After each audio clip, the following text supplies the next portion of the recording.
दिल्ली की उस रात में आसमान खुलकर बरस रहा था। हवा में मिट्टी की गीली खुशबू और सड़कों पर चमकते पानी की परछाइयां, मानो हर कोना किसी अनकही कहानी को बयां कर रहा हो। आयुष 26 साल का एक सॉफ्टवेयर कंपनी में काम करता था। जिंदगी उसके लिए हमेशा सीधी सादी रही थी। ऑफिस, दोस्त और अकेला सा कमरा, यही उसकी दुनिया थी। लेकिन उसके दिल में कहीं ना कहीं एक खालीपन हमेशा चुपचाप जगह बनाए बैठा था। उस रात जब वह अपने दोस्तों के साथ एक छोटे से कैफे से निकल रहा था, तभी उसकी नजर अचानक सामने पड़ी एक लड़की पर अटक गई। वो लड़की छतरी लिए बारिश से बचती हुई सड़क पार कर रही थी। उसकी सफेद कुर्ती भीगी हुई थी और हवा से उड़ती उसकी बालों की लटें उसके चेहरे को ढक रही थीं। आयुष का दिल एक पल को ठहर गया। लड़की जल्दबाजी में थी। अचानक उसके हाथ से किताबें फिसल गईं और सड़क पर बिखर गईं। आयुष दौड़कर पहुंचा और झुककर किताबें समेटने लगा। लड़की भी झुकी और दोनों के हाथ एक ही किताब पर साथ छू गए। वो पल जैसे समय थम गया हो। थ थैंक यू, लड़की ने हल्की मुस्कान के साथ कहा। उसकी आवाज इतनी नर्म, इतनी सुकून देने वाली थी कि आयुष के दिल की धड़कन अनजाने में तेज हो गई। वेलकम, तुम शायद यहां नई हो? उसने धीमे स्वर में पूछा। लड़की ने उसकी ओर देखा।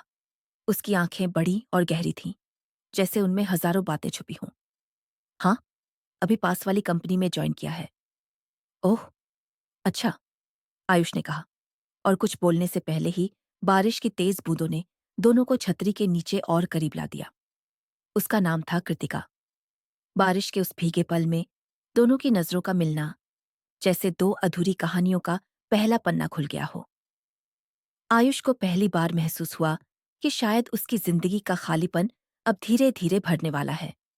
बारिश की वो रात तो बीत गई, लेकिन उस मुलाकात ने आयुष के दिल में एक अजीब सी बेचैनी जगा दी थी। दफ्तर जाते हुए, कॉफी पीते हुए, यहां तक कि लैपटॉप पर काम करते हुए भी उसका ख्याल बार बार उसी लड़की पर अटक जाता, कृतिका। कुछ ही दिनों बाद किस्मत ने फिर दोनों को मिलाया। ऑफिस से लौटते वक्त आयुष ने देखा कि बस स्टॉप पर वही लड़की खड़ी थी। भीगी हवा में उसके बाल उड़ रहे थे और वो अपने कानों में ईयरफोन लगाए किसी गाने में खोई हुई थी। आयुष के कदम जैसे खुद ब खुद उसकी ओर बढ़ गए। हाय, याद है मुझे, उसने मुस्कुराकर कहा। कृतिका ने ईयरफोन निकाले और मुस्कुराई। हाँ, किताबें समेटने वाले हेल्पर साहब, कैसे भूल सकती हूँ। दोनों हंस पड़े और हंसी से शुरू हुई बातचीत धीरे धीरे लंबी होती गई। बस के आने तक उन्होंने अपने अपने बारे में थोड़ा बहुत बता दिया। आयुष, जो अकेला रहता था और शांति पसंद करता था, और कृतिका, जो नई नई नौकरी में ढलने की कोशिश कर रही थी, मगर दिल से बहुत बातें करने वाली थी। कुछ दिनों में दोनों की मुलाकातें रोज की आदत बन गई। कभी कॉफी शॉप में, कभी ऑफिस कैफेटेरिया में, और कभी बिना वजह बस सड़क पर टहलते हुए। एक शाम जब मौसम फिर से बरसाती था, आयुष ने कहा, कभी कभी लगता है ये बारिश तुम्हें मुझसे मिलाने का बहाना बना रही है। कृतिका ने हल्की मुस्कान के साथ उसकी ओर देखा। और कभी कभी लगता है तुम बस बहाने ढूंढते रहते हो मुझसे बात करने के।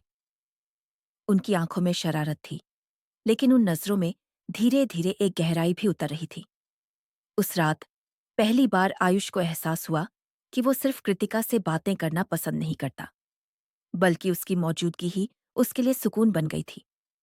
और कृतिका, वो भी अब अनजाने में आयुष के बिना अपने दिन की कल्पना नहीं कर पा रही थी। बरसात से शुरू हुई ये मुलाकात अब धीरे धीरे एक रिश्ते का रूप लेने लगी थी। कुछ हफ्तों में आयुष और कृतिका की नजदीकियां और गहरी हो गईं। हर मुलाकात अब सिर्फ बातचीत नहीं थी। हर मुस्कान, हर छोटी सी छू लेने वाली हरकत में अब एक अनकहा एहसास बस गया था। एक शाम की बात है। दिल्ली में हल्की बारिश हो रही थी और दोनों ऑफिस के बाद कैफे की ओर बढ़ रहे थे। कृतिका ने अचानक कहा, चलो बारिश में भीगते हैं, कोई टेंशन नहीं। आयुष ने झिझकते हुए हाँ कर दिया। वो दोनों धीरे धीरे बारिश में निकल पड़े। बूंदें उनके बालों पर गिर रही थीं, कपड़े थोड़े भीगे हुए थे और ठंडी हवा उनके चेहरे को छू रही थी। आयुष ने कृतिका का हाथ अपने हाथ में लिया। हल्का सा स्पर्श, लेकिन उस स्पर्श में एक अनकहा एहसास था। कृतिका की आंखों में चमक थी और वो धीरे धीरे उसकी ओर झुकी। तुम? आयुष ने आवाज धीमी कर दी। हाँ। कृतिका ने नजरें झुकाई, लेकिन उसके होठों पर हल्की मुस्कान थी। बारिश की बूंदें उनके इर्द गिर्द झिलमिला रही थी। उस पल में सिर्फ वही दो लोग, वही नजरों की कहानी और वो ठंडी बारिश थी। आयुष ने महसूस किया कि ये रिश्ता अब सिर्फ दोस्ती नहीं रहा। उसका दिल तेजी से धड़क रहा था और कृतिका की नजरों में वह एहसास झलक रहा था। तुम्हारे बिना लगता है जैसे कुछ अधूरा है, आयुष ने धीरे धीरे कहा। कृतिका ने उसकी ओर सिर झुकाकर हल्की सी सांस ली। और तुम्हारे पास मुझे पूरा महसूस होने लगता है। बारिश की ठंडी बूंदों के बीच दोनों एक पल के लिए खामोश हो गए, जैसे हर शब्द, हर एहसास उनके बीच बिना बोले ही पहुंच गया। उस रात लौटते समय दोनों ने महसूस किया कि अब उनकी दोस्ती के अलावा कुछ और भी पनपने लगा है। एक ऐसा एहसास जो दिल को छू जाता है और जो आने वाले कल के लिए उनका रास्ता तय करता है। छोटी सी बारिश ने उन्हें नजदीकियों की दस्तक दे दी थी और अब दोनों जानते थे कि ये कहानी सिर्फ शुरू हुई है। कुछ दिनों बाद आयुष और कृतिका की मुलाकातें अब रोजमर्रा की आदत बन चुकी थी। हर मुलाकात में एक अजीब सा घुलमिलापन, एक मीठा रोमांच था। एक शाम दोनों ऑफिस के बाद पार्क में टहल रहे थे। बारिश अभी भी हल्की हल्की हो रही थी और मिट्टी की खुशबू हवा में घुली हुई थी। कृतिका ने अचानक कहा, आयुष, कभी लगता है कि हम बस यूं ही बातें करते रहेंगे, बिना कुछ कहे, बिना कुछ पूछे। आयुष ने उसके हाथ को हल्के से अपनी हथेली में दबाया। मुझे लगता है कि अब वो पल भी दूर नहीं, जब हम अपने दिल की बातें खुले तौर पर कहेंगे। कृतिका ने धीरे से उसकी आंखों में देखा। बारिश की बूंदें उनके बालों पर गिर रही थीं। उनके कपड़े हल्के से भीगे थे, लेकिन दिल की धड़कनें और भी तेज हो गई थीं। आयुष ने धीरे धीरे उसकी तरफ झुकते हुए कहा, कृतिका, मैं तुम्हें हमेशा से महसूस कर रहा हूं और शायद मुझे तुम्हारी जरूरत है, सिर्फ दोस्त की नहीं, कुछ और भी। कृतिका ने उसकी ओर झुकी। उसकी सांसें भी तेज हो गई थीं। मैं भी, आयुष, मुझे भी यही लगता है, जैसे तुम मेरे हर पल में हो। बारिश में वो पल इतना नजदीकी था कि दोनों की नजरों ने बिना शब्दों के सब कह दिया। आयुष ने हल्का सा उसके कंधे को छू लिया। कृतिका ने भी उसका हाथ अपने हाथ में कसकर थाम लिया। उन्हें पता था कि ये सिर्फ शुरुआत है। दिल की धड़कनें, पहली नजदीकियां और बारिश का वो भीगा एहसास, सब मिलकर उन्हें एक नई दुनिया की ओर खींच रहा था। उस रात जब दोनों अलग हुए, आयुष ने महसूस किया कि उसके दिल की दुनिया अब पूरी तरह बदल गई थी। कृतिका की मौजूदगी अब उसके लिए सिर्फ खुशी नहीं, बल्कि जीवन का सबसे खूबसूरत एहसास बन गई थी। बरसात की वही ठंडी शाम थी।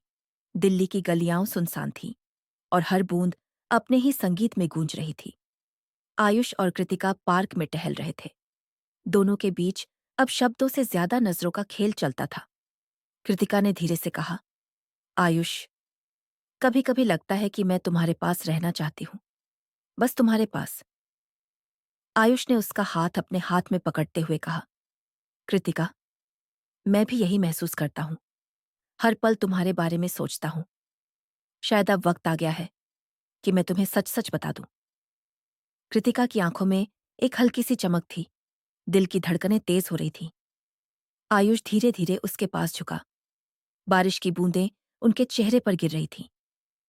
मैं तुमसे प्यार करता हूँ। कृतिका ने उसकी आंखों में देखा और हल्की हाँ के साथ मुस्कुरा दी। मैं भी, आयुष, मैं भी। और फिर वो पल, पहला स्पर्श। आयुष ने धीरे से उसके गाल को छुआ और कृतिका ने भी अपनी हथेली उसके हाथ में रख दी। बारिश की ठंडी बूंदों के बीच उनका ये पहला स्पर्श, उनका पहला इजहार, उन्हें एक दूसरे के और करीब ले आया। उनकी सांसें तेज थीं, दिल धड़क रहा था और बारिश की हर बूंद उनकी नजदीकियों की गवाही दे रही थी। ये नजदीकियां सिर्फ शारीरिक नहीं थीं, दिल और दिल का मेल था, जो अब शब्दों से परे था। उस रात जब दोनों अलग हुए, आयुष ने महसूस किया कि अब कोई भी खाली पल नहीं था। कृतिका ने उसके जीवन को पूरी तरह से रंग दिया था, इमोशन, रोमांस और एक हल्की सी सेंसुअल गर्माहट के साथ। बरसात में भीगे वो पल, अब उनकी यादों में हमेशा के लिए दर्ज हो गया। कुछ हफ्तों बाद दिल्ली की बारिश कम हो चुकी थी, लेकिन आयुष और कृतिका के बीच की नज़दीकियां अब और भी मजबूत हो चुकी थीं। एक शाम दोनों पार्क में टहल रहे थे। कृतिका ने हल्की हंसी के साथ कहा, याद है पहली बारिश में हम कितने घबराए थे? आयुष ने मुस्कुराते हुए कहा, हाँ, और तभी से तुम्हारे बिना हर बारिश अधूरी लगती है। कृतिका ने उसकी बांह में हाथ डालते हुए कहा, तो अब हर बारिश में मैं तुम्हारे साथ रहूंगी। आयुष ने उसे देखकर हल्की सी नजरें झुका दी। और मैं हमेशा तुम्हारे साथ। बारिश की हल्की बूंदें उनके चेहरे पर गिर रही थीं, लेकिन उनके दिलों में गर्माहट और खुशी की लहरें दौड़ रही थीं। दोनों बस हंसते रहे, हाथ में हाथ डाले और उस पल को अपने दिलों में बसाया। वो पहली मुलाकात, वो पहली नजदीकियां वो पहला इज़हार, सब अब सिर्फ मीठी यादें बन चुकी थीं। और अब आयुष और कृतिका जानते थे, चाहे बरसात आए या न आए, उनकी कहानी हमेशा साथ, प्यार और मुस्कान में बनी रहेगी।